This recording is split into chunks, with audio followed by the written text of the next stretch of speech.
Molar pregnancy क्या है, इसके बारे में डिटेल्ड इन्फॉर्मेशन, इसके सिम्टम्स, इसका डायग्नोसिस और इसका इलाज आज की वीडियो में आपके साथ बात की जाएगी। एक बहुत ही अहम लेकिन निस्बतन कम समझी जाने वाली बीमारी के बारे में, जिसको मोलर प्रेगनेंसी या हाइड्राटाइडिफॉर्म मोल बोला जाता है।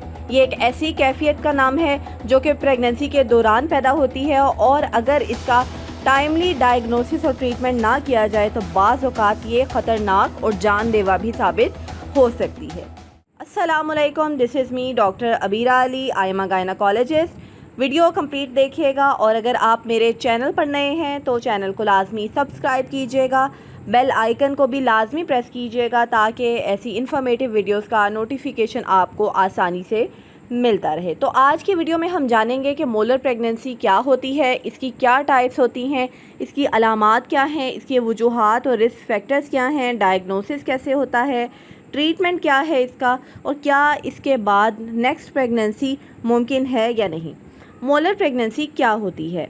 मोलर प्रेगनेंसी एक अनयूजुअल प्रेगनेंसी है जिसमें बेबी की सही तरीके से ग्रोथ नहीं हो पाती, बल्कि यूट्रस के अंदर एक गैर मामूली टिश्यू छोटे छोटे अंगूर के दानों की तरह यानी वेजिकल्स की फॉर्म में बनता है। और आम प्रेगनेंसी में जैसे एक नॉर्मल बेबी बनता है और प्लेसेंटा बनता है, लेकिन मोलर प्रेगनेंसी में प्लेसेंटा के ही जो पार्ट्स होते हैं वो अनयूजुअल तरीके से बढ़ने लगते हैं। तो ये बीमारी असल में गेस्टेशनल ट्रोफोब्लास्टिक डिजीज़ का ही एक पार्ट है। अब मोलर प्रेगनेंसी की टाइप्स क्या होती हैं? दो तरह की इसकी टाइप्स होती हैं। एक है कंप्लीट मोलर प्रेगनेंसी। इस किस्म की प्रेगनेंसी में यूट्रस के अंदर बेबी नहीं बनता और सिर्फ इसमें प्रेगनेंसी की बजाय एक एबनॉर्मल सा टिश्यू बनता है। और अगर अल्ट्रासाउंड किया जाए तो इस पे ये स्नो स्टॉर्म अपीयरेंस की तरह नज़र आता है अल्ट्रासाउंड की रिपोर्ट पे।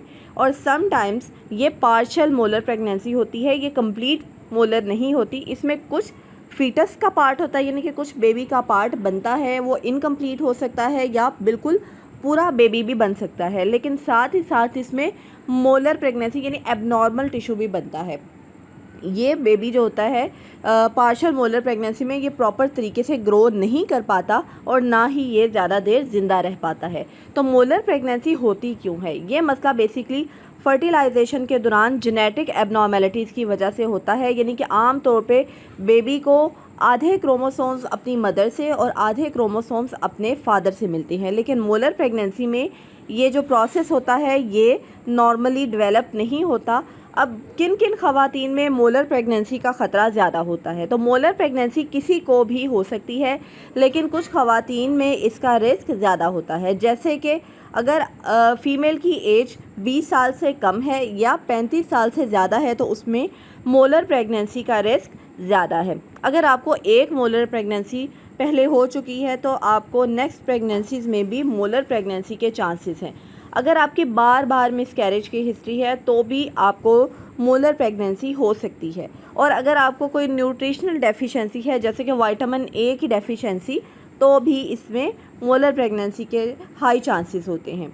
और बाज़ औक़ात जेनेटिक फैक्टर्स भी इसमें इन्वॉल्व होते हैं। तो मोलर प्रेगनेंसी की अलामात, अब बात करते हैं उन अलामात की जिन्हें हर औरत को जानना बहुत ज़रूरी है। नंबर 1 पे है कि अगर आपको प्रेगनेंसी के स्टार्ट में ब्लीडिंग आती है तो ये मोलर प्रेगनेंसी की सबसे कॉमन अलामत है। अक्सर डार्क ब्राउन या अंगूर जैसे क्लॉट्स आते हैं या फिर आपको हल्की हल्की सी ब्लीडिंग हो सकती है और सम टाइम्स मोलर प्रेगनेंसी के साथ बहुत हैवी ब्लीडिंग भी हो सकती है।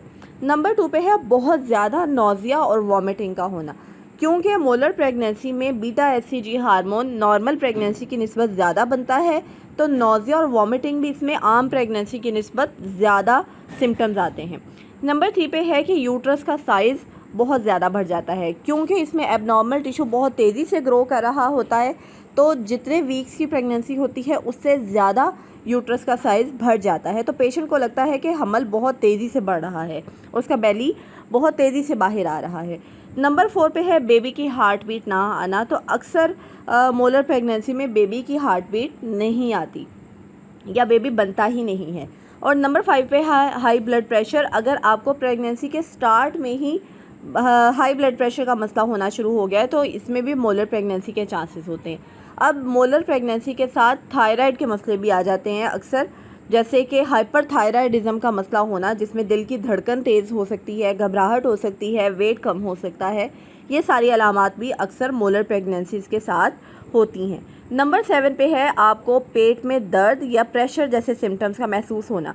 तो अब बात करते हैं कि मोलर प्रेगनेंसी का डायग्नोसिस कैसे होता है।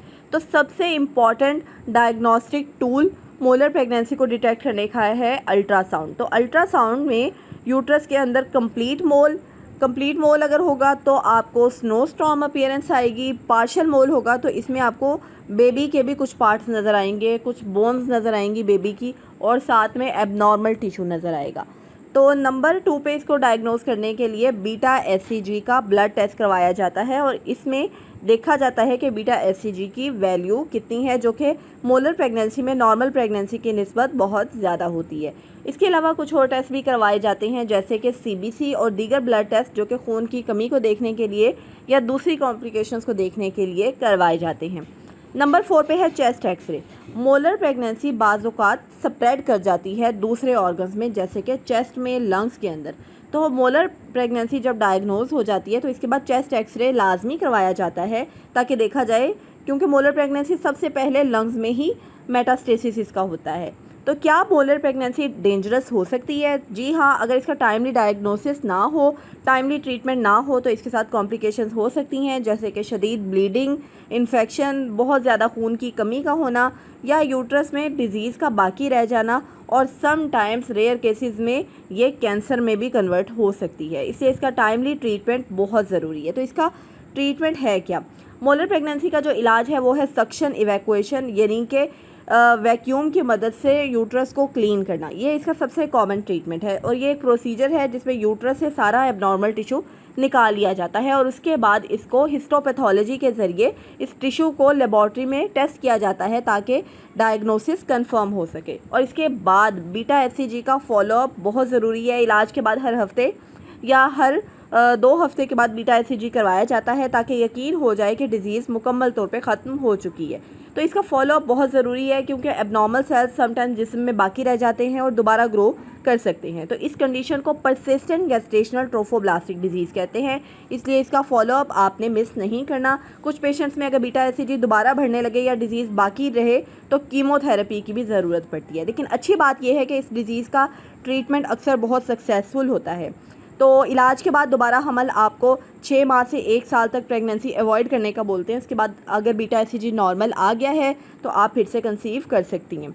अगर दोबारा हमल हो जाए तो टेस्ट की इंटरप्रिटेशन इसमें मुश्किल हो सकती है, तो ज़्यादातर ख़वातीन इसके बाद दोबारा अच्छे तरीके से कंसीव कर सकती हैं। तो this was all about molar pregnancy. I hope आपको ये वीडियो बहुत इन्फॉर्मेटिव लगी होगी।